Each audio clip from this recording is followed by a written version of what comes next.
Chapter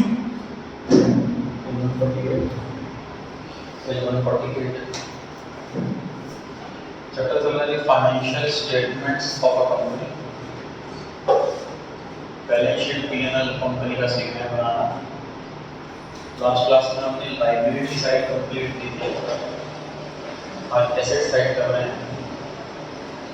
asset side में हमने पढ़ा था कि दो हेडिंग है,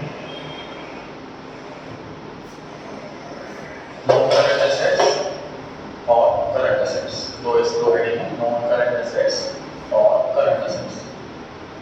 नॉन करंट एसेट के अंदर 5 सब हेडिंग है। पहली का नाम है property, comma, plant and equipment and intangible assets.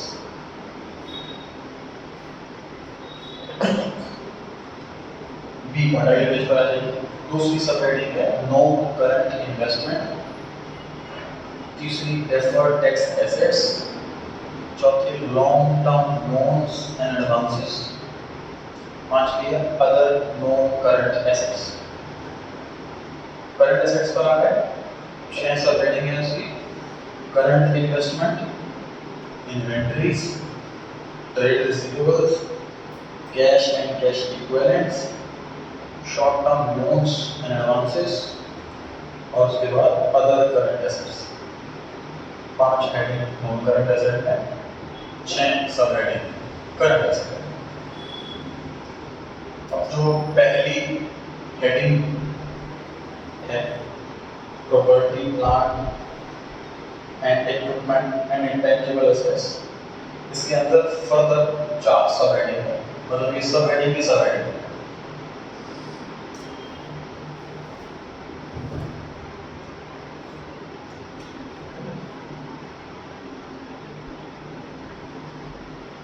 tangible, intangible,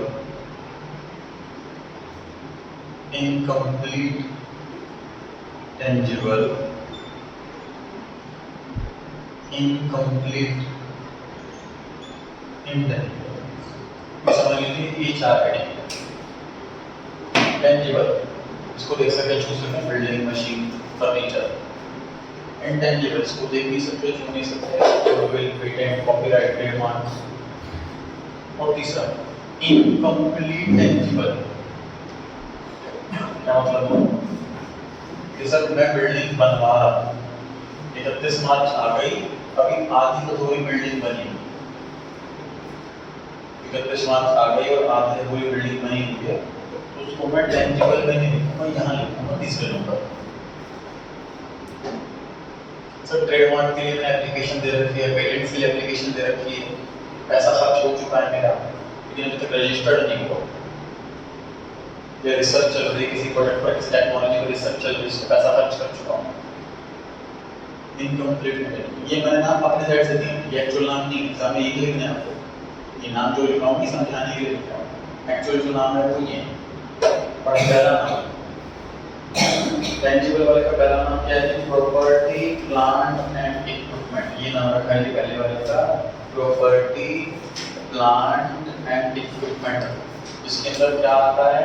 सारी की सारी टेंजिबल एसेट्स आते हैं। एग्जांपल लिखा हुआ है building, machine, furniture, live stock, office equipment, vehicles. Live stock क्या है? हाँ जी बराबर, ट्रेडिंग चीज होती है और आइटम्स जो हमने खरीदी हुई है, बिजनेस में यूज कर रहे थे। देखिए अगर कोई जानवर, कोई एनिमल है, वो हम खरीद करके बेचते हैं, वो लाइव स्टॉक नहीं, वो गुड्स है। कोई एनिमल हमने खरीदा हुआ है, उसको हम यूज करना है बिजनेस पर्पस के लिए, बेचने के लिए नहीं, तो वो लाइव स्टॉक है। जैसे अमूल कंपनी ने गाय भैंस खरीद रखी, वो बेचने के लिए नहीं खरीदी, लाइव स्टॉक हुई, ठीक है। और तो कंपनी है जो डील करती है इसमें खरीदना बेचना, फॉर एग्जांपल मूर्तियां हो गई, उसको खरीदने और बेचना, ये काम कर रहा है बस, वो गुड्स का लाइव स्टॉक नहीं है। ध्यान रहेगा। दूसरा intangible assets, goodwill, trademark, copyright, designs, software, mining rights. इसमें से एक एक्सप्रेशन 11th में किया जा चुका था, फिर भी कोई वर्ड का मीनिंग आपको नहीं पता तो आप मुझे बता दें, अब ये एक्सप्लेन करो। जितने भी नाम लिखे होंगे इंटेंजिबल के, उसमें से किसी टर्म का आपको मीनिंग नहीं पता तो हेजिटेट ना करें पूछने में, तो वही वाला पार्ट एक्सप्लेन करो। माइनिंग राइट्स, माइन करना मतलब खुदाई करना। तो गवर्नमेंट का जो एरिया होता है, यहाँ पर कुछ ना कुछ खुदाई करेंगे तो कुछ मिलेगा, उपजाऊ जगह है, तो गवर्नमेंट टेंडर निकालती है। तो गवर्नमेंट के पास टाइम नहीं है कि वहाँ पर सामान निकाले, तो गवर्नमेंट टेंडर इशू करेगी। और ये मेरी कंपनी का काम है ऑयल वगैरह बना करके बेचना, एक्सट्रैक्शन करना। मैं टेंडर के लिए अप्लाई करूँगा, मैं 10 करोड़ रुपये दे दिए, 2 साल के लिए वो जगह मेरी हो गई, तो माइनिंग करने का राइट नहीं है मेरे को 10 करोड़ रुपये दे करके 2 साल के लिए, तो 10 करोड़ रुपये की एसेट हो गई मेरी, उससे होता है माइनिंग करने का राइट। तीसरा वर्ड पढ़े जी, इसका टेक्निकल नाम क्या है? तो आधी अधूरी बिल्डिंग, इसका टेक्निकल नाम क्या है?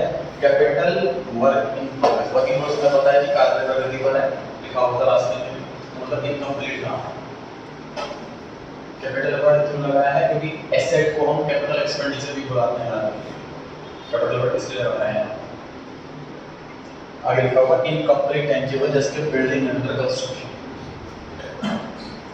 आगे intangible assets under development, incomplete intangible assets. Example समझिए इसका। R&D सुना है आप सबने, फुल फॉर्म पता है? बताइए क्या होती है? Research and development. अब इन दो वर्ड में फर्क बताओ। रिसर्च वर्ड कोई ऐसी चीज बताओ जो रिसर्च है लेकिन डेवलपमेंट नहीं है, या डेवलपमेंट है रिसर्च नहीं है।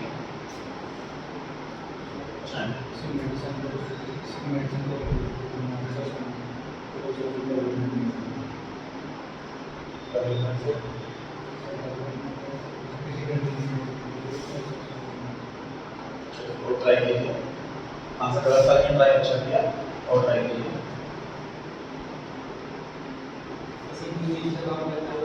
किसी नई चीज पे काम करना हो, रिसर्च और एक्सिस्टिंग चीज को इम्प्रूव करना है। काफी तो सही हो गया, और आगे एग्जैक्ट आंसर चाहिए।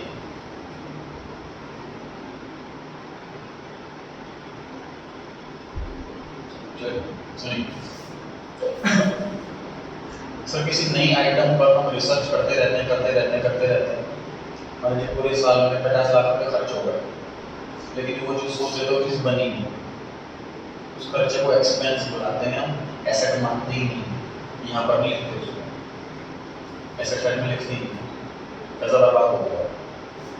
नेक्स्ट ईयर आया, फिर रिसर्च करी, लाखों करोड़ों रुपए खर्च कर दिए, सक्सेस मिली नहीं, सपोज अगेन पूरा खर्चा हो गया, एसेट नहीं बना, प्रॉफिट एंड लॉस अकाउंट में जाएगा, बैलेंस शीट में कहीं नहीं आएगा। तीसरा साल है, 2 करोड़ रुपए खर्च कर दिए, रिसर्च करते रहे, सक्सेस मिली, तो रिसर्च कामयाब होगी। और रिसर्च मेडिसिन की भी हो सकती है, किसी टेक्नोलॉजी की भी हो सकती है, मोबाइल की हो सकती है, किसी चीज़ की हो सकती है, सक्सेस मिल गई।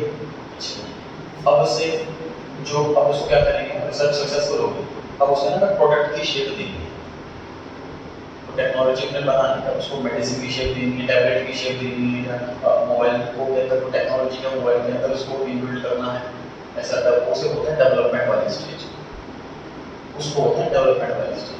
उस दिन से जिस दिन सक्सेसफुल हो गई, उस दिन से जो भी खर्चा हुआ वो हमारे ऐसे वो यहाँ आएगा, ठीक है। तो डेवलपमेंट कुछ हद तक आंसर सही कैसे हो गया इनका, कि सर नई आइटम पे चल रही थी रिसर्च, तो रिसर्च नई आइटम पे हो गया, डेवलपमेंट जो आइटम को सक्सेसफुल हो गई, अब उस पर डेवलपमेंट कर रहे हैं, तो चीज़ एग्जिस्ट कर रही है, उसको और सुधार रहे हैं या उसको शेप दे रहे हैं। डेवलपमेंट का बेसिकली मतलब बस उसे एक कमर्शियल शेप देनी है ना, कोई चीज़ मैंने बना ली, अब उसे कमर्शियल शेप कैसे दो, कोई ऐसे प्रोडक्ट बनाकर कैसे बेचूं, वो चीज़ सोचनी, वो है डेवलपमेंट। उस दिन से खर्चा सारा कॉस्ट में जोड़ता रहेगा, एसेट बनती रहेगी, तब यहाँ लिखा जाएगा। तो इंटेंजिबल एसेट्स डेवलपमेंट में बेसिकली डेवलपमेंट वाली स्टेज में सारा खर्चा है, रिसर्च एंड डेवलपमेंट का ही ये सब बड़ा खर्चा है। इसमें महंगी कार होगी, रोल्स रॉयस होगी, करोड़ों रुपए की आती है। यही कार्स चाइनीज कंपनी जो है वो 60-70 लाख में बेच देती है। मतलब जो 10 करोड़ रुपए की कार है, सेम फीचर्स वाली कार चाइना वाली कंपनी 60-70 लाख में बेच रही है। कैसे बेच रही है? 10 करोड़ रुपए वाली कंपनी को कॉस्ट ज़्यादा क्यों बढ़ रही है? उसमें रिसर्च में खर्च कर रहा है। ये बहुत बड़ा खर्चा होता है।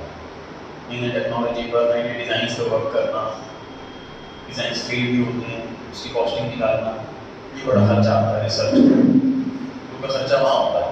और चाइना वाली कंपनी उन्हीं को कॉपी करके थोड़ा बहुत डिज़ाइन ऊपर नीचे करके बेच दी, उनका R&D का खर्चा बच गया। यहाँ डिफरेंस आता है। चलिए, तो ये हमने पढ़ा। पहली मेन हेडिंग थी नॉन करंट एसेट, उसके अंदर सब हेडिंग थी property, plant, equipment and intangible asset. फिर सब heading property, plant and equipment and intangible asset. ठीक है, अगले पेज पर आ गए थे non current investment. Investment word किसे कहते हैं बताइए? Investment word means purchasing an asset outside the business. Purchasing an asset outside the business. Building खरीदना इन्वेस्टमेंट है कि नहीं, और क्यों? रीजन है, बिल्डिंग खरीदना इन्वेस्टमेंट है या नहीं है, और क्यों?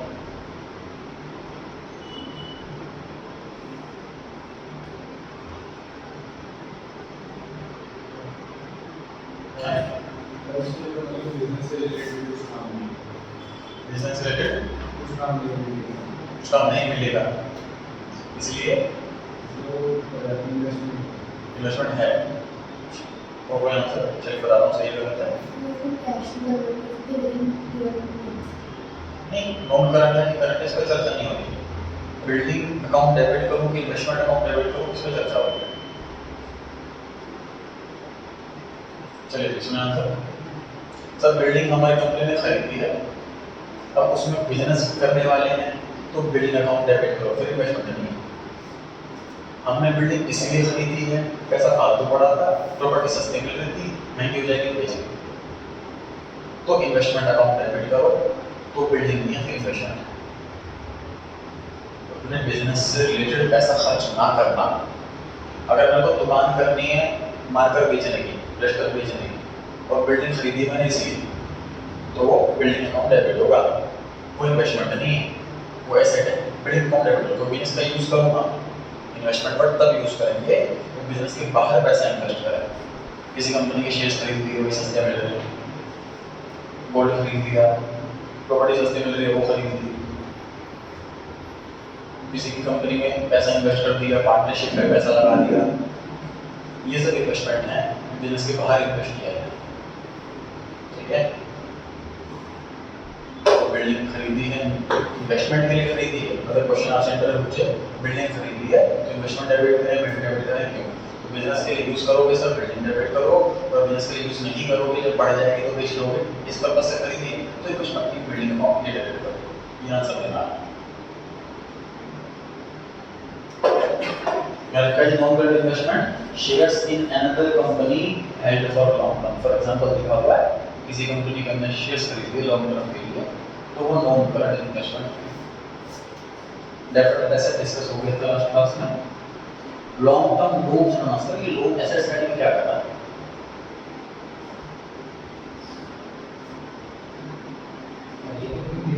हमने लोन दिया है ना, हमारी कंपनी ने अगर लोन दिया है किसी को, फिर तो हमारी एसेट है।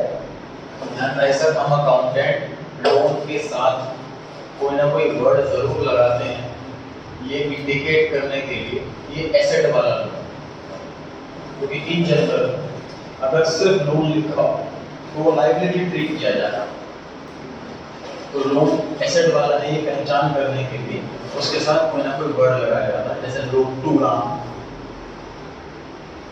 या लोन के ब्रैकेट में दिया डेबिट। तीसरी पहचान है उसके बराबर में advance word, loans and advances. Basically होता क्या है कि हम ना लोन देते नहीं, बिजनेसमैन को तो पैसा चाहिए होता है खुद ही बिजनेस करने के लिए, वो लोन क्यों देगा? तो जनरली वो लोन देता है ना एज एडवांस देता है कि मैंने मशीन खरीदनी है, लोन दे दिया, मेरा क्रेडिटर है, उसे पैसों की जरूरत है, वो मेरे से हेल्प मांग रहा है, चलो 10 लाख रुपये लोन दे, बाद में सामान की तरफ एडजस्ट हो, तो बेसिकली एडवांस देता है, लोन नहीं देता। तो लोन के बगल में एडवांस वर्ड लिखा हो, ये भी पहचान है कि वो एसेट वाला है।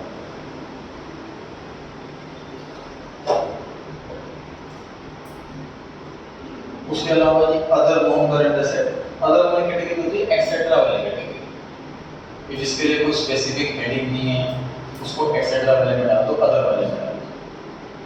मैंने किसी को बुक्स बेची, वो कहता है कि मैं 1.5 साल बाद पैसे दे पाऊंगा, हमने फिर भी बेची, तो लॉन्ग टर्म है, लेकिन जनरली डेटा होते नहीं, डेटा की कोई हेडिंग नहीं बना रखी है हमने नॉन करंट, डेटा जनरली 3-4 महीने के आधार पे होते हैं, 6 महीने के आधार पे होते हैं डेटा, इस उसके हेडिंग नहीं है नॉन करंट के अंदर, लेकिन बाई चांस कोई डेटा ऐसा आ गया 1.5 साल बाद पैसा देगा, अदर कैटेगरी। एग्जांपल लिखा हुआ data more than 12 months, security deposit with electricity telephone, क्या चीज है? जब इलेक्ट्रिसिटी का मीटर लगवाते हैं ना सर, तो लगभग 5,000 रुपए फिक्स्ड पेमेंट करनी होती है हमें एज अ सिक्योरिटी। ये बाजार अमाउंट मैंने कम लिखा है, डोमेस्टिक मीटर लगवाया 1 किलोवाट का तो इतना अमाउंट है, कमर्शियल मीटर है, हेवी हॉर्स पावर वाला मीटर है, ज़्यादा किलोवाट का है तो अमाउंट बढ़ जाएगा। फॉर एग्जांपल हमारी कंपनी में जब हम मीटर लगवाते हैं तो 5,000 रुपये इलेक्ट्रिसिटी कंपनी वाले हमसे एडवांस एज अ सिक्योरिटी पैसा ले लेते हैं। क्यों ले लेते हैं वो? मान लीजिए हमें कभी घर खाली करके जाना, छोड़ के जाना है, तो बिजली का बिल लास्ट मंथ का सोचेंगे क्यों भरें, तो जाएगा बंद करके काट दो बिजली, तो लास्ट मंथ लोग भरेंगे, इस पर्पज से सिक्योरिटी का एडवांस पैसा हो रहा है। तो हमने अब सोच के देखी कि मैंने मीटर लगवाया 5,000 रुपये ऐसे सिक्योरिटी दे दी, हर दिन जो बिल आ रहा है मैं भर रहा हूँ, जो बिल आ रहा है मैं भर रहा हूँ, सपोज 3 साल बाद मुझे दुकान खाली करनी है, मैंने लास्ट मंथ का बिल भरा, अब मैं इलेक्ट्रिसिटी कंपनी के पास जाऊँगा तो जी मेरा मीटर हटा दो, मैंने काम बंद कर दिया, तो इलेक्ट्रिसिटी कंपनी वाले मुझे 5,000 रुपये वापस करेंगे अगर मेरा सारे बिल टाइम पर पे किया। तो मैंने किसी को 5,000 रुपये दे रखे हैं क्योंकि रिफंडेबल है और लॉन्ग टर्म के हैं, 10-20 साल बाद 5 साल बाद जब मैं बंद करूँगा तब पैसा मिलेगा। ऐसा कोई पैसा दे रखा है और रिफंड मिलेगा, है ना? लॉन्ग टर्म की ऐसा कोई और अदर कैटेगरी में पर स्पेशल कैटेगरी, ठीक है?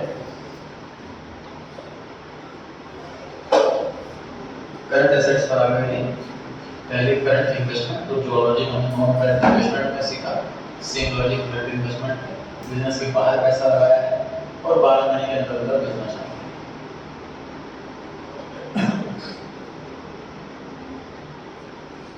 सर हमारा बॉस कहता है कि मैंने किसी कंपनी के शेयर्स खरीदे हैं, जब महंगा हो जाएगा तो बेच दूंगा, हो सकता है 2 महीने बाद, हो सकता है 2 साल, तो कहाँ लिखी करंट की नॉन करंट? बॉस कहता है मैंने शेयर्स खरीदे हैं किसी कंपनी के और जब महंगे हो जाएंगे तब मैं बेच दूंगा, हो सकता है 2 महीने बाद, हो सकता है 2 साल बाद, तो उसे लिखते हैं सर करंट इन्वेस्टमेंट, क्योंकि 2 महीने बाद हम रेडी टू सेल हैं, ठीक है?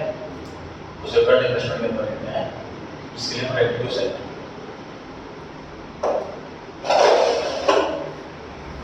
Next inventories, stock,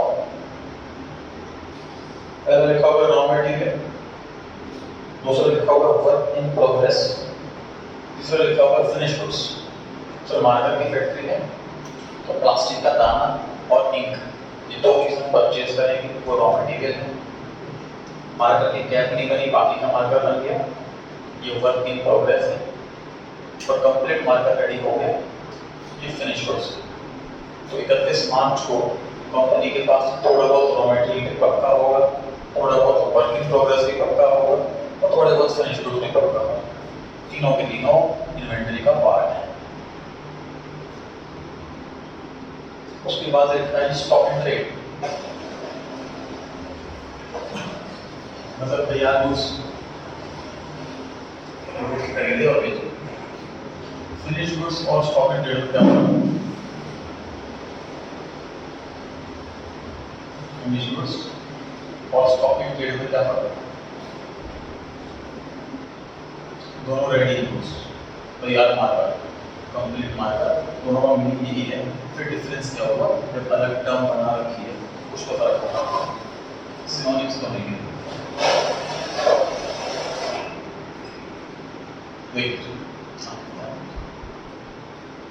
stocking finish goods word तब यूज करेंगे जब हमने तैयार करा, और स्टॉकिंग ट्रेड तब यूज करेंगे जब हमने तैयार कहीं से खरीदा। Stock in trade, trade word का मतलब बाय एंड सेल, तो हमने तैयार गुड्स खरीदा बेचने के लिए, तो टर्म इस्तेमाल करेंगे स्टॉक इन ट्रेड। और हमने खुद ही तैयार करा है वो मार्कर, तो हम इस्तेमाल करेंगे वर्ड फिनिश गुड्स। ठीक, मतलब मैं मैन्युफैक्चरिंग कंपनी के अंदर अकाउंटेंट हूँ, अगर मैं अकाउंटेंट हूँ मैन्युफैक्चरिंग कंपनी के अंदर, तो मुझे तीन चीजें लिखनी पड़ेंगी, raw material, work in progress और फिनिश गुड्स। और अगर मैं अकाउंटेंट हूँ होलसेलर के, तो कौन से वर्ड यूज करूँगा? सिर्फ एक स्टॉक एंड ट्रेड, ना तो मैं रॉ मटेरियल लिखूंगा, ना मैं वर्क इन प्रोग्रेस लिखूंगा, और ना ही मैं फिनिश गुड्स लिखूंगा। तो अगली बार मैं कहूँगा सिर्फ स्टॉक एंड ट्रेड।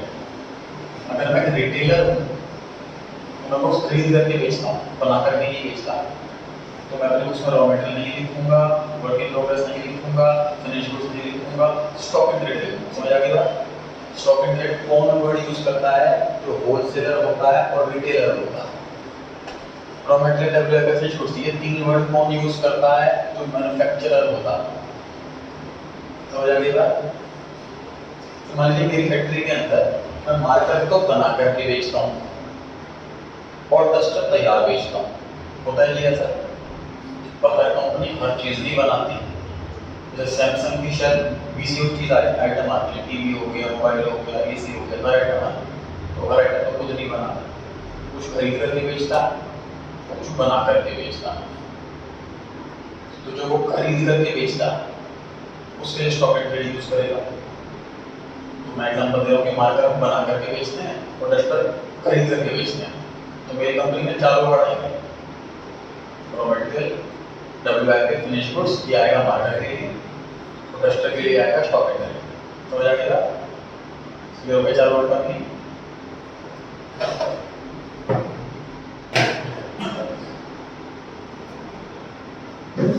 इसी में लास्ट में लिखा होगा goods in transit, goods in transit.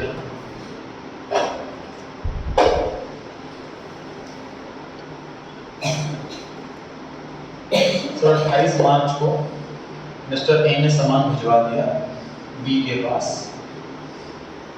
3 अप्रैल को मिस्टर बी को वो सामान रिसीव हो गया। बीच में आ गई 31 मार्च की डेट। गुड्स फिलहाल ना ए के पास है ना बी के पास है। कौन लिखे इसको अपनी बैलेंस शीट में? सोचे, समय लगा 1 मिनट में, ध्यान से लेने की कोशिश करें। मिस्टर ए सेलर है, इसको ऑर्डर मिला होगा 27 मार्च के आसपास। इसने गुड्स पैक करवाए, ट्रांसपोर्ट कंपनी को लोड करवा दिए, तो ट्रांसपोर्ट कंपनी वाला ट्रैक्टर निकल गया। इसके बाद 3 अप्रैल को ट्रैक्टर पहुंच गया, सामान अनलोड करवा दिया, ये बायर है। 31 मार्च को ट्रांसपोर्ट कंपनी के पास रास्ते में एंटर करने गुड्स रोड पर, तो गुड्स कौन अपनी बैलेंस शीट में लिखे, ए या बी? सर एक आइटम पर ना 2 लोगों का राइट कभी नहीं हो सकता, तो दोनों तो पता नहीं। आप समझो, बी लिखना चाहिए, ए को लिखना चाहिए। तो सर इसका आंसर ना अकाउंट्स में नहीं, इसका आंसर लॉ में है। एसेट वो बुलाएगा, एसेट का मतलब प्रॉपर्टी होता है, प्रॉपर्टी मतलब ओनरशिप होता है। तो सेल ऑफ गुड्स एक्ट के हिसाब से ओनरशिप कब ट्रांसफर होती है? तो जब मिस्टर ए ने ट्रांसपोर्ट कंपनी वाले को सामान लोड करवा दिया, उसी वक्त ओनरशिप ए से बी पे ट्रांसफर हो गई। जिस टाइम ट्रांसपोर्ट कंपनी के ट्रक के अंदर गुड्स अनलोड हो गए उसी टाइम लीगली बी ओनर बन गया, इसलिए इसको बी अपने गुड्स में लिखेगा बैलेंस शीट। सर रास्ते में चोरी हो जाते हैं, जल जाते हैं गुड्स, तो बी का नुकसान है, बी का बी नहीं हो सकता। मेरे को तो गुड्स मिलेंगी, मुझे क्या मतलब रास्ते में आने के मैंने दिया पैसे देने पड़ेंगे, बी को पैसे देने पड़ेंगे, बी को फुल पेमेंट करेगा। फिर बी ट्रांसपोर्ट कंपनी वाले पे केस करेगा कि तुम्हारी लापरवाही की वजह से मेरे गुड्स चले हैं या चोरी हुए हैं, तुम मेरा पैसा दो। ये बी है। लॉजिक क्यों रखा हुआ है ऐसा? तो लॉजिक से रखा हुआ है कि जिम्मेदारी को बायर की सेलर के पास आकर सामान लेंगे, सेलर तो आपकी हेल्प कर रहा है। तो मैं किसी दुकान पर जाऊँ, सामान लूँ और रास्ते में चोरी हो जाए तो मेरा लॉस है ना। अब मैं सेलर को बोल रहा हूँ कि भाई मेरे को आने का टाइम नहीं है, दूर पड़ता है, आप मेरी हेल्प कर दो, आप भिजवा दो ट्रांसपोर्ट कंपनी से, तो वो भिजवाने में हेल्प कर रहा है ना, और रास्ते में हो गया तो उसका नुकसान हो तो हेल्प करना होता है। तो इस तरह से मतलब सेलर ये बोलता है तरीके से वाल भिजवा रहा हूँ मैं, जिम्मेदारी दे दी है, खुद ले जाए तो खुद ले जाए तो हेल्प करो, तो सामान लोड करवा रहा है, इतनी हेल्प कर रहा है, जिम्मेदारी दे दी। तो लोग ये कहते हैं सेलर को सेलर इसलिए बी रिकॉर्ड करें। तो बी सर बी के स्टॉक एंड गुड्स हैं, तो बी ये गुड्स कहाँ रिकॉर्ड करेगा? इन्वेंटरी में रिकॉर्ड करेगा। किस नाम से रिकॉर्ड करेगा? गुड्स इन ट्रांजिट, इस नाम से रिकॉर्ड करेगा। सर ऐसा नाम क्यों दिया होगा? समझिए इस लॉजिक। सर मान लीजिए 3 करोड़ रुपए के गुड्स हैं, मिस्टर बी की बैलेंस शीट में टोटल इन्वेंटरी 10 करोड़ रुपए की लिखी है, मतलब 7 करोड़ रुपए गोदाम में है, 3 करोड़ रुपए के वाले आ रहे हैं, ठीक। अब इसको अलग से नाम ना दे, गुड्स इन ट्रांजिट अलग से नाम ना दे, सपोज 10 करोड़ रुपए लिख दिया और ऑडिटर आ गए इंस्पेक्शन के, गवर्नमेंट ऑफिसर्स आ गए इंस्पेक्शन के, 10 करोड़ रुपए लिखे हैं आपने स्टॉक, तो हमें 7 करोड़ रुपए का टोटल लिखा हुआ। तो हम पहले से ही सेव होकर के चलेंगे, हम उन्हें उसमें लिखाएंगे 7 करोड़ गोदाम में है, 3 करोड़ का रास्ते में, थोड़ा 10 करोड़ में, ठीक है। तो गुड्स को सेपरेट शो करते हैं गुड्स इन ट्रांजिट के नाम से। फिर वही बात,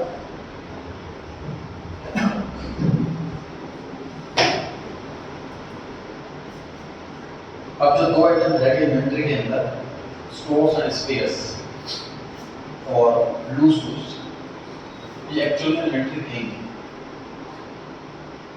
इन दो लोगों को कोई जगह ही नहीं दी करंट एसेट्स के अंदर, बस इन्वेंटरी ने अपने घर में बैठा लिया।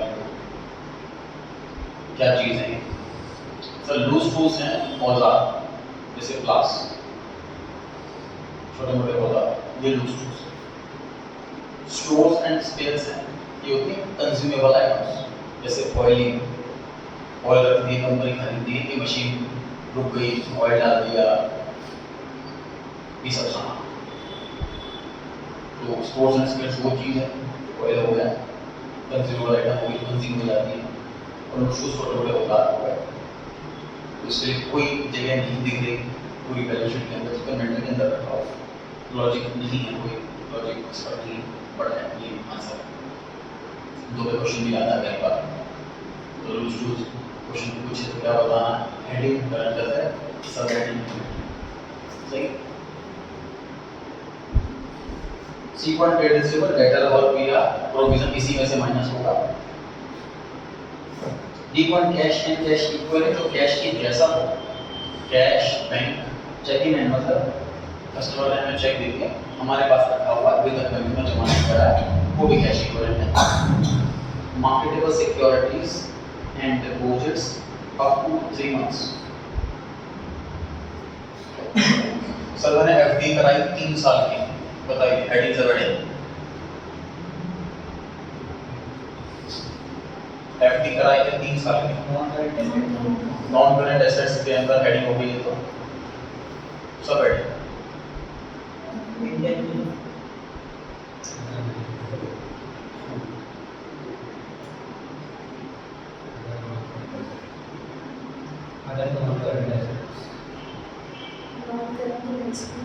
करेक्ट, नॉन करेंट एफडी का इन्वेस्टमेंट ही समझना था आप लोग, वो भी क्लिक कर पा रहा, एफडी करना इन्वेस्टमेंट की पूरी क्लिक कर पा रहा, एफडी बिना से बाहर इन्वेस्ट करा, भाई एफडी करना, एलआईसी लेना, शेयर्स खरीदना, इन्वेस्टमेंट समझ आएगी।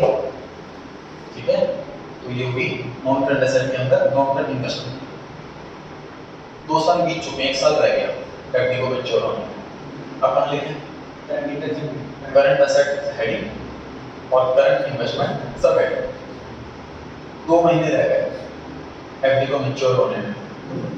अब हेडिंग करंट एसेट, सब heading cash and cash equivalent. Cash and cash equivalent के अंदर सब मेरी सारी इन्वेस्टमेंट आ जाएगी जिसकी मैच्योरिटी में 90 डेज से कम समय रह गया है, 3 महीने से कम समय रह गया है। वो कैश की जैसे ही उसका केस पर वो कैश में रखा हुआ है। तब 2 महीने बाद मेरी एफडी मैच्योर होने वाली है, मान लीजिए 2 लाख रुपए, तो मैं 2 लाख को उधार भी ले सकता हूँ बड़े आराम से। सर मैं एफडी के पेपर में ऐसे सिक्योरिटी पर देकर के लोन भी ले सकता हूँ बैंक से, 2 महीने बाद पैसा आ रहा है, तो उसको कैश इक्वल माना जाता है कि 3 महीने से कम के टाइम के लिए कैश के बराबर। Short term loan advances, same concept. मैंने किसी को लोन दिया है, एडवांस दिया है बायोरेज कम समय के लिए, इसमें एग्जांपल एक मशीन खरीद रहा हूँ, उसके एडवांस दे दिया हमने, शॉर्ट टर्म वाला होता है। अदर कंडीशन, अदर वाले category prepaid expense, accrued income, इसलिए स्पेशल हेडिंग नहीं है। 1 मिनट का समय लगा है, सारी एसेट रीड कर लीजिए।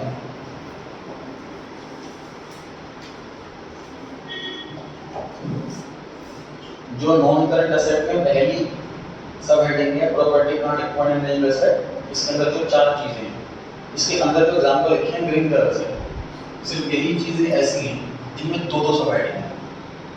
पहली हेडिंग नॉन करंट एसेट, फिर एक सब हेडिंग, फिर एक सब हेडिंग। तो 3 आंसर निकलेंगे इस वाले में। जो 148 पेज पे सबसे नीचे की साइड है एसेट्स में, उन सभी के आंसर 3-3 आएंगे। बाकी जो लायबिलिटी साइड है, ये जो 149 पेज पे एसेट साइड है, उन सब पे 2 आंसर है। एक हेडिंग है, एक सब हेडिंग है। सिर्फ जो नीचे वाला पोर्शन है एसेट्स का, उसमें 2-2 सब हेडिंग है, तो 3-3 आंसर आएंगे। समझ आ गई बात?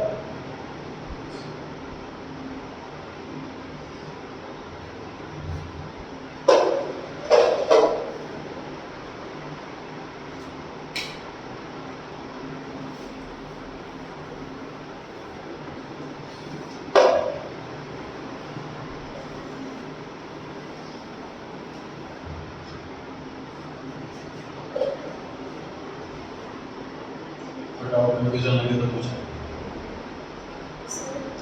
अगर सिर्फ डेब्टर्स का सिर्फ दिया गया हो तो करंट एसेट, क्योंकि इन जनरल डेटर को उधार 3 से 6 महीने का दिया जाता है, इसलिए प्रिजम्पशन करंट एसेट पे है।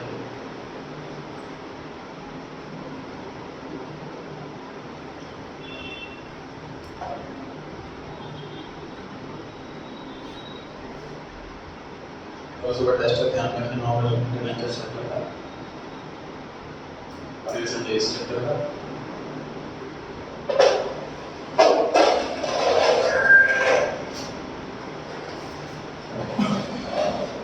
एसेट सेट पढ़ लीजिए, लायबिलिटी सेट पढ़ लीजिए, क्वेश्चंस करने वाले हैं स्टार्ट। लायबिलिटी सेट पढ़ लीजिए।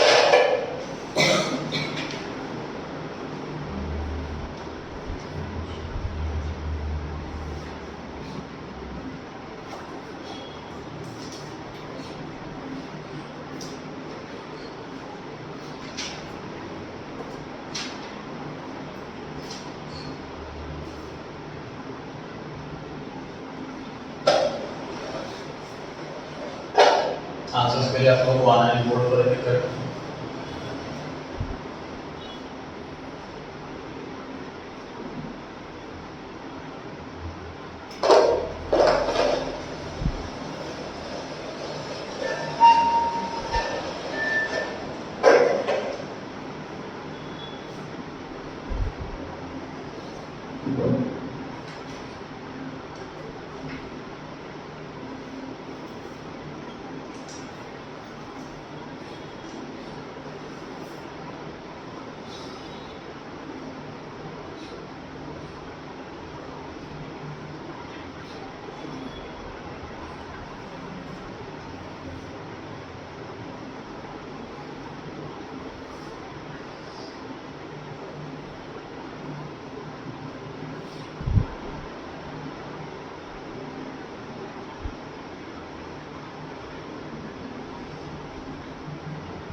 जनरली कुछ ऐसा फॉर्मेट होता है ऐसे आंसर्स का, क्योंकि इसके लिए कोई रिजिड फॉर्मेट नहीं है, जरूरी है कैसे फॉर्मेट में लिखें।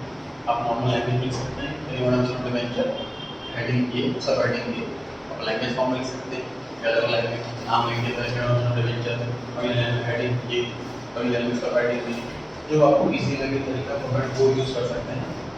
कुछ सजेस्टेड आंसर आते हैं सीबीएसई के, उसमें ऐसा फॉर्मेट दिया हुआ होता है, मैंने इस फॉर्मेट में लिखा। फिर आप आ जाइए पहले वाले आंसर के लिए। यदि आपका दूसरा नंबर आया है, खुशी का आपका तीसरा नंबर,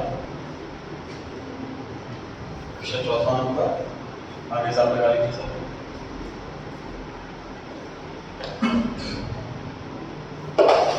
ये हमारा सब हेडिंग से लिख दिए, तो दो सब हेडिंग आए, जैसे कुछ का दो सब हेडिंग आती तब लिखना है इसके ऊपर बनाने। तो premium form reduction of debenture, इसकी हेडिंग है नॉन करंट लायबिलिटीज, और इसकी सब हेडिंग है अदर लॉन्ग टर्म लायबिलिटीज।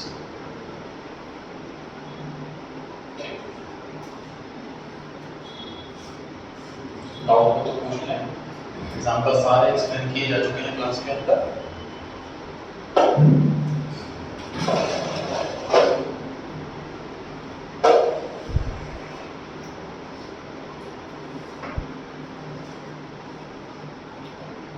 दूसरा है लूज टूस, अभी पढ़ा था हमने, हेडिंग है करंट एसेट्स और सब हेडिंग है इन्वेंटरीज।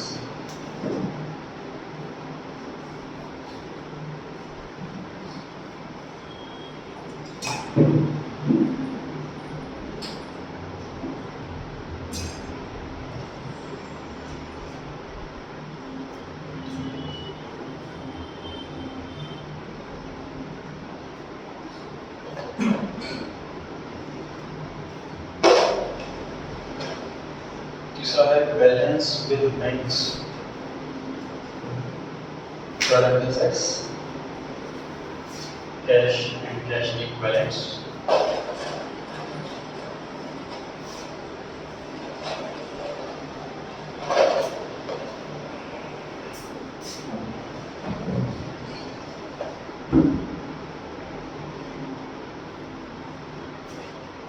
चौथी आइटम है टैक्स रिजर्व,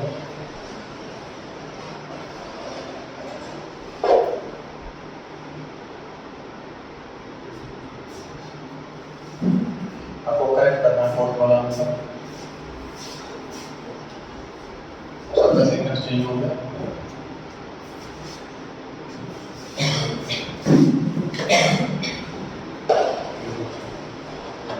आदित्य आपका नंबर आ गया फोर्थ का, सबका सीक्वेंस कैसे चेंज हो गया?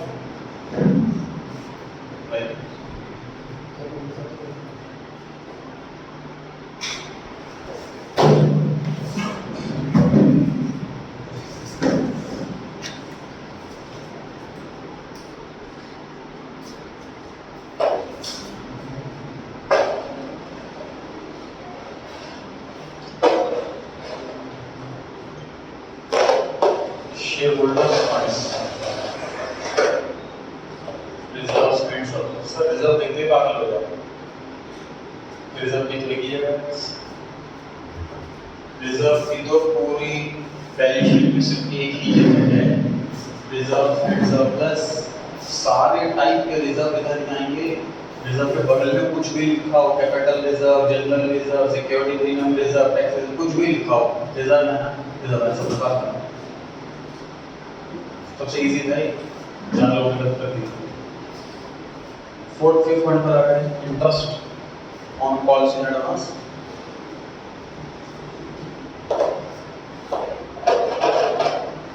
मान क्या है इसके बाद? करंट लायबिलिटी, सर एडवांस पे कॉल इन एडवांस का इंटरेस्ट देना होगा, तो लायबिलिटी हो गया हमारे लिए। स्पेशल हेडिंग नहीं है इसके लिए, जनरल कंपनी में नहीं होता, इसीलिए अदर करंट लायबिलिटी सब हेडिंग रखी हुई है इसके लिए।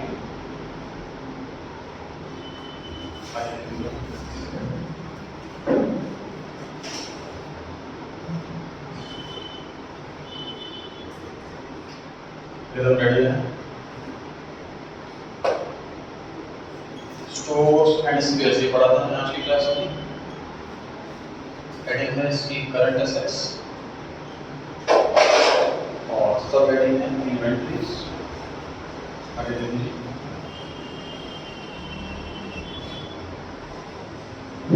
नेक्स्ट है माइनिंग राइट्स। माइनिंग का मतलब खुदाई कर रहा है उसके राइट्स।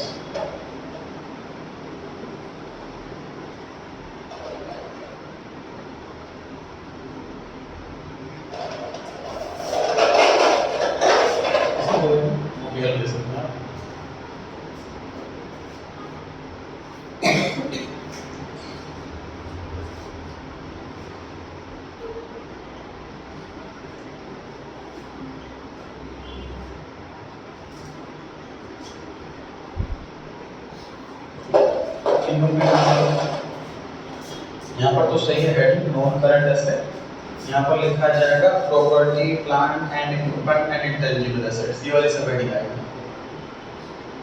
और ये आएगा क्या है समझ रहे हैं? 3 आंसर निकलेंगे मतलब इसके। हेडिंग में नॉन करंट एसेट, सब हेडिंग में property comma plant and equipment and intangible asset, यहाँ पर ये आएगा। और इंटेंजिबल एसेट इधर है, सब हेडिंग रहेगा।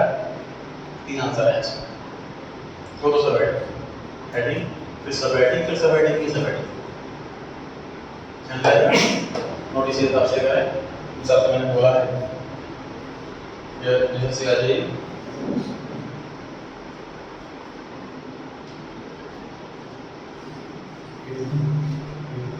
हाँ एनकैशमेंट। एनकैशमेंट का मतलब क्या होता है? कैश वर्ड को वर्ब बनाते हैं। एनकैश कैश करना, मतलब अपने बाइक एनकैश करना मतलब बेचने पैसा कैश में कन्वर्ट करने को एनकैश बुलाते हैं। तो एम्प्लॉइज की अर्न लीव, उन्होंने लीव अर्न करी और वो हम पे करेंगे उनकी रिटायरमेंट में। वो हम पे करेंगे उनकी रिटायरमेंट में। करेक्शन करनी है आपको,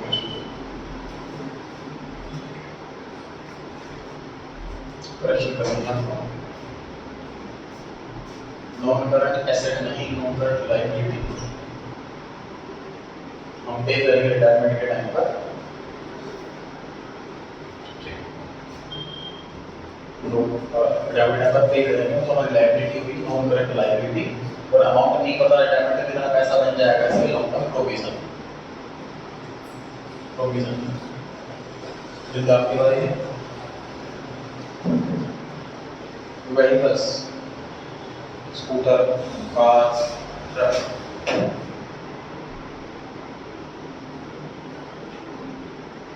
इस साइड वालों के लिए बाइक्स हो गई, डिलीवरी वैन्स हो गई, हॉस्पिटल के लिए एम्बुलेंस हो गई, ये सारी व्हीकल्स एसेट्स हैं। इसमें भी 3 आंसर। हेडिंग के अंदर नॉन करंट एसेट फिर दिया है, सब हेडिंग में property comma plant and equipment and intangible assets. और सब हेडिंग की सब हेडिंग में property comma plant and equipment. Last year changes करें, उससे पहले नाम सिर्फ टेंजिबल ऐसे नाम था।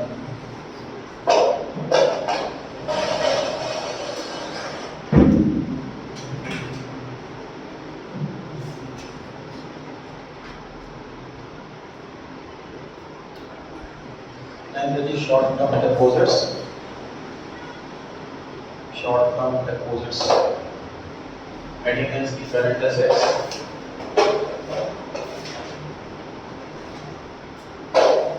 और सब हेडिंग है short term loans and advances.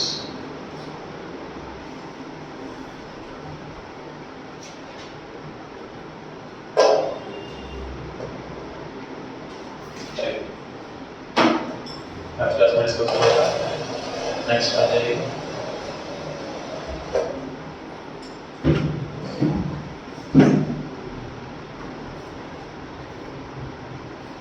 Subsidy reserve.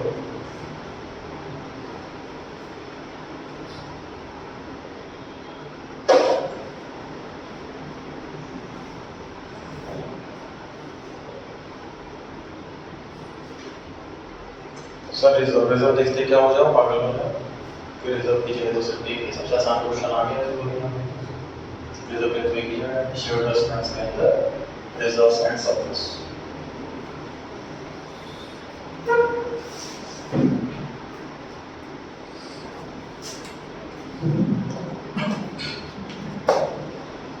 Provision for doubtful debts. Provision for doubtful debts. Heading है current assets. Sub heading है trade receivables. आंसर बिल्कुल सही लिखा है इन्होंने जितना मैंने पढ़ाया है। करेक्ट आंसर उसमें current assets shown as deduction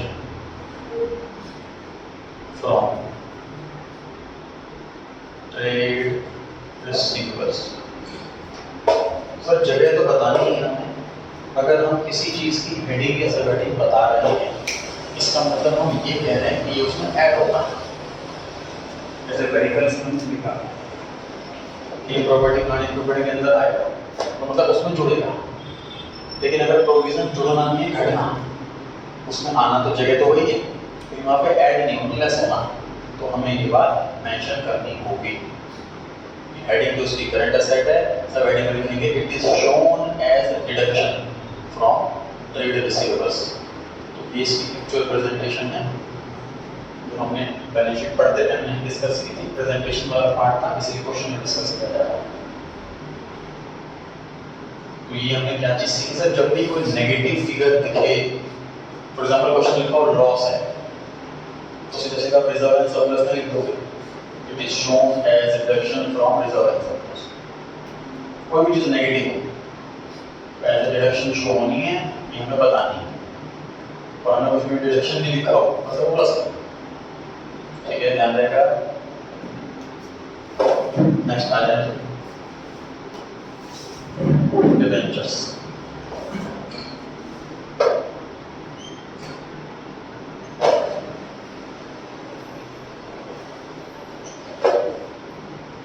Non-current liabilities.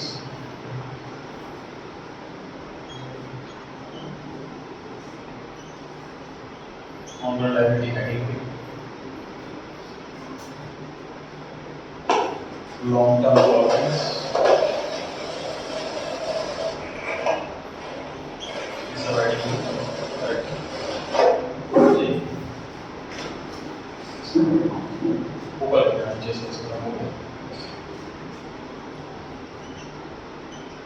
Cost in advance. Current liability heading पे other current liability सब heading पे other category में आएगा क्योंकि नॉर्मली जो चीज नॉर्मली कंपनी में नहीं होती वो other category आ सकता है उसके स्लाइडिंग नहीं करेंगे।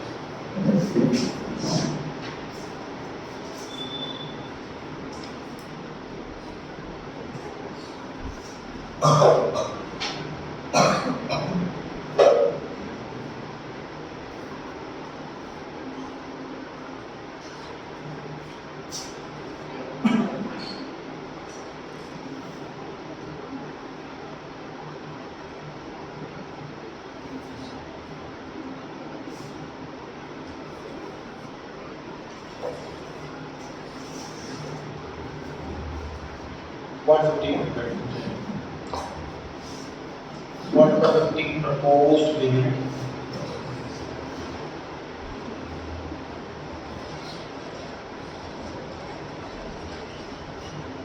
it is not shown in balance sheet. It is not shown in balance sheet. Propose limit क्या चीज है सर? कंपनी का डायरेक्टर है जो कंपनी चला रहा है सैलरी पर वो सारा प्रॉफिट कैलकुलेट होने के बाद प्रॉफिट की पोजीशन देखता है, लिक्विड मनी कितना है, बैंक बैलेंस कितना है उसकी पोजीशन देखता है, इन्वेस्टमेंट अपॉर्चुनिटीज कितनी हैं उसकी पोजीशन देखता है। उसके बाद वो ईमेल करता है सारे शेड्यूल्स को कि मैं इतना डिविडेंड प्रपोज कर रहा हूँ, इतना पे करना चाह रहा हूँ। जब एक्टिव शेयर होल्डर की मीटिंग बिठाई जाएगी तो फाइनल डिस्कशन किया जाएगा, डिस्कशन किया जाएगा कि डिविडेंड देना है, नहीं देना है, कितना देना है। तो प्रोविजन फॉर प्रपोज डिविडेंड, ये एक डायरेक्टर ने अपनी तरफ से अंदाजा लगाया कितना डिविडेंड बांटेगा, उसकी कोई जनरल एंट्री नहीं होती जब तक फाइनलाइज नहीं हो जाता। जनरल एंट्री जिसकी नहीं, जो जर्नल में नहीं आया सर वो लेजर में नहीं आया, जो लेजर में नहीं आया वो ट्रायल बैलेंस में नहीं आया, जो ट्रायल बैलेंस में नहीं आया वो बैलेंस शीट में नहीं आया। It is not shown.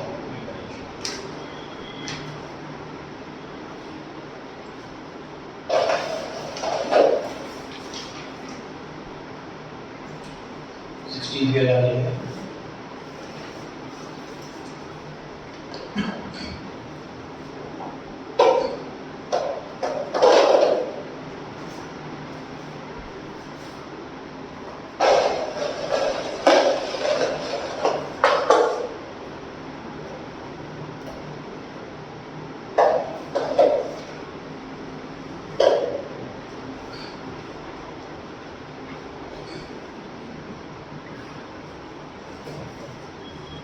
Unpaid dividend, unpaid dividend, क्या चीज अनपेड डिविडेंड वो डिस्कस करें जो आपको लगता है मेरे हिसाब से सर ये चीज होगी। अनाउंस कर दिया कि डिविडेंड का मतलब नहीं किया, डिविडेंड अनाउंस कर दिया लेकिन अब तक पे नहीं करा और कोई आंसर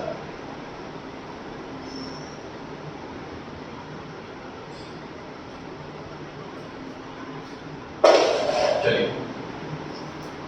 मान लीजिए आप सब शेयरहोल्डर्स हैं कंपनी के, तो आप सबने शेयर्स खरीद लिए, कंपनी ने डिविडेंड डिक्लेयर कर दिया कि पैसे ले जाओ डिविडेंड, तो आप में से आप सब आकर के पैसा ले गए, ये पैसा लेने नहीं है।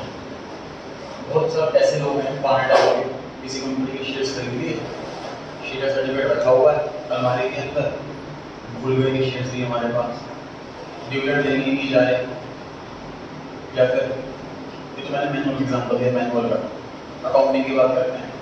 मान लीजिए आप लोगों ने शेयर्स खरीद लिए, अपना अकाउंट नंबर लिखवा दिया, आप सब ने शेयर्स खरीद लिए, अकाउंट नंबर लिखवा दिया, हमने डिविडेंड सबके अकाउंट में भेज दिया, आपके उन्होंने अपना अकाउंट नंबर चेंज करवा दिया, पुराना अकाउंट बंद करवा के नया अकाउंट खुलवा दिया, और ध्यान नहीं रहा कि उस कंपनी में भी अपडेट करवा दो अपना अकाउंट नंबर, तो कंपनी वाला ने डिविडेंड भेजा लेकिन अमाउंट वापस आ गया कंपनी के पास, पे नहीं हो पाया। ठीक है, मतलब ये अनपेड डिविडेंड है, बेसिकली अनक्लेम्ड डिविडेंड, जो शेयरहोल्डर्स ने अपना क्लेम ही नहीं करा, मांगा ही नहीं, कंपनी तो रेडी है देने के लिए, पैसे ले जाओ, लेकिन शेयरहोल्डर नहीं आ रहा लेने के लिए, वो है ही पैसा। उसका भी कहता है इस कंपनी का फर्ज है वो 7 साल तक उस शेयरहोल्डर का वेट करे, तो वो पैसा लेने कभी भी आ सकता है, कभी उसको याद आ सकता है कि हम मुझे पैसे लेने, तो कभी आके पैसे मांग सकता है, आपको 7 साल तक उसका वेट करना। अगर 7 साल के बाद आए फिर बढ़ा दो, तो मेरी पता कौन सा पैसा तुम्हारा कंपनी में गया। 7 साल के बाद कंपनी को मजे आ गए, पैसा बच गया नहीं, कंपनी उस पैसे को देगी सेबी को, सेबी को पैसा जमा करेगी इन्वेस्टर प्रोटेक्शन फंड के अंदर। इन्वेस्टर प्रोटेक्शन फंड की कमेटी बनाई गई है, इन्वेस्टर्स की प्रोटेक्शन के लिए नए नए लॉज, नए नए रूल्स बनते रहे। जैसे एट प्रेजेंट में लॉ काम कर रहा है, किस पे काम कर रहा है इसमें, आप बहुत सारे यूट्यूबर्स हो गए हैं जो यूट्यूब पे आते हैं पैसा लेकर, मान लीजिए कोई बेकार सी कंपनी है, उसने मुझे सपोज 1 करोड़ रुपए दे दिए कि अपने यूट्यूब चैनल पे बोलो कि ये वाली कंपनी बहुत अच्छी है, इसके शेयर के प्राइस बहुत बढ़ने लगा है, और मैं आऊँगा यूट्यूब अपने चैनल पर शेयर की तारीफ करूँगा, चार्ट दिखाऊँगा, बताऊँगा बेस बड़ा स्ट्रॉन्ग है, कैरेक्टर बड़ा स्ट्रॉन्ग है, सब लोग शेयर खरीद कर जाएंगे, रेट बढ़ जाएंगे शेयर। ऐसा कर रहे हैं बहुत सारे। तो अब सेबी जो नया लॉ बनाने वाली है वो ये बनाने वाली है कि जितने भी यूट्यूबर्स हैं जो शेयर्स पे चर्चा करते हैं उन्हें किसी भी कंपनी का नाम लेने का राइट नहीं, मतलब उनको बहुत नॉलेज दो, तुम यूट्यूब पर आओ, सिखाओ कि शेयर खरीदते कब हैं, बेचते कब हैं, कौन सी कंपनी बढ़िया है, कैसे पता लगाना है, ये सब काम करो, लेकिन तुम नाम नहीं ले सकते किसी कंपनी का, ये उनको मना कर दिया जाए। इस पर लॉ बन रहा है और अभी तक फाइनल नहीं हुआ है, जब लॉ बन जाएगा तो पर्टिकुलर किसी शेयर के नाम पर चर्चा अपनी बंद हो जाएगी। तो ये काम करते हैं इन्वेस्टर प्रोटेक्शन फंड, तो 7 साल के बाद उस फंड में पैसा जमा करते हैं। समझ आ गई बात? अनक्लेम डिविडेंड या अनपेड डिविडेंड क्या चीज़ है कि कंपनी वाले डिविडेंड बांट रहे हैं लेकिन लोग लेने नहीं आ रहे, पैसा बच गया कंपनी के पास, तो गवर्नमेंट के उस पैसे को संभाल करके रखो, 7 साल तक उसका वेट करो, 7 साल बाद भी नहीं आया तो ये पैसा गवर्नमेंट के फंड में जमा कर दो, इन्वेस्टर प्रोटेक्शन फंड। अब मुझे बताओ जब 7 साल के बाद देना है तो ये करंट लायबिलिटी कैसे है? तो नॉन करंट होनी चाहिए।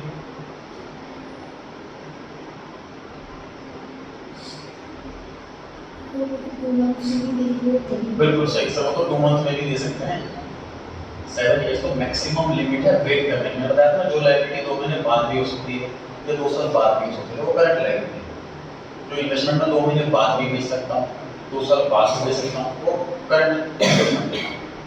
जो लायबिलिटी करंट लायबिलिटी को 2 साल बाद भी आ सकता है। ठीक है, चलिए नेक्स्ट आ जाए कंप्यूटर सॉफ्टवेयर।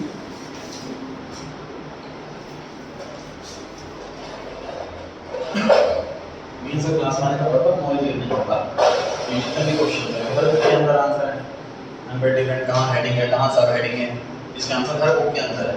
क्लास में आए हैं तो वो चीज़ सुनने के लिए आए हैं जो बुक में कहीं नहीं लिखी। क्लास का पर्पस ही वही है, वो चीज़ जानकारी जो बुक में अवेलेबल नहीं है वो जानकारी लेना क्लास का मेन पर्पस। हाँ जी, कंप्यूटर सॉफ्टवेयर में 3 आंसर आएंगे। हेडिंग है नॉन करंट एसेट, सब हेडिंग है property, plant, equipment and intangible assets.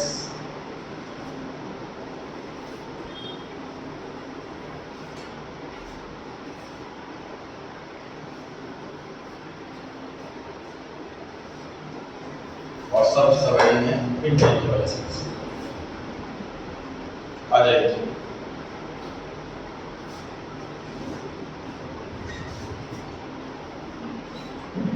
नहीं आइडिया, नेक्स्ट आप आ जाइए।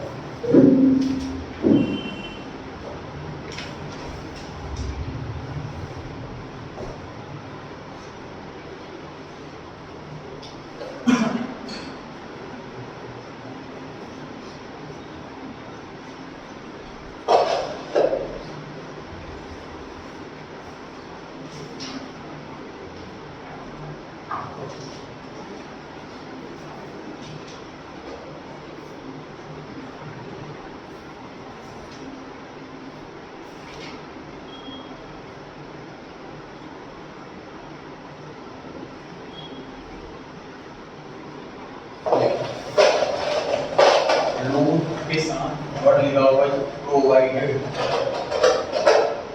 सर लोन लिखा होगा लोन रीपेबल ऑन डिमांड, तो आंसर करेक्ट। अगर रीपेबल प्रोवाइडेड नहीं होता इस क्वेश्चन में प्रोवाइडेड, जैसे सिर्फ लोन वर्ड लिखा होता, सोचिए अगर सिर्फ लोन वर्ड लिखा होता non current liability long term वाला, लोन के साथ जुड़ गया रीपेबल ऑन डिमांड, जब मर्जी पे करता है तो नॉन करंट बन गया current, current liability short term वाला। लेकिन लोन के साथ वर्ड जुड़ गया प्रोवाइडेड, हमने प्रोवाइड कराया लोन, ये मतलब है इसका, हमने लोन दिया ये मतलब है इसका। कृष्णा सही कहा आंसर। प्रोवाइड का मतलब नहीं ना, हमने प्रोवाइड कराया।